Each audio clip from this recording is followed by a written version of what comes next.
I'm leaning back, I'm doing this. Right. It's like, hey, I'm exiting. Yeah. And so I mean, I tell this, we have a lot of little isms, but like we always want to sell from our back foot. I never want to be leaned in. I always want to be like, if you want it, I'm here. And so it's like, what else are you considering? Like, where else are you allocating? I get it. Because like, and if you need to, that's where those key stories. So like, if there's ever something that I like to have in my holster, it's a story of someone just like them that just walked out the door, right? Right. It's like, you remind me of Susan. She actually came in a couple months ago. We had almost an identical conversation. She could be your sister. And we got to this point in the conversation where she actually was struggling with this.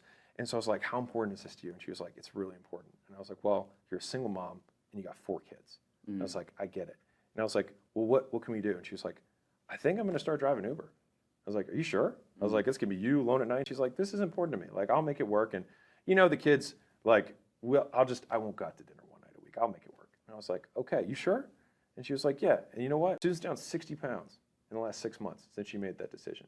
And the thing is like, what do you want to be? And then she's like, I'm at 200. I'm like, what do you want to be at? She's like, my high school weight. I'm like, if that happened, would it be worth it? And then she's like, yeah. And I'm like, well, the question is, what do we need to do to make it happen? You know, like, and then all of a sudden it's like, we're back in. And so I hardcore believe that you overcome objections simply by asking the question of what they were intending. I think a really good belief for salespeople is that if you don't close a sale, it means you didn't understand the prospect enough.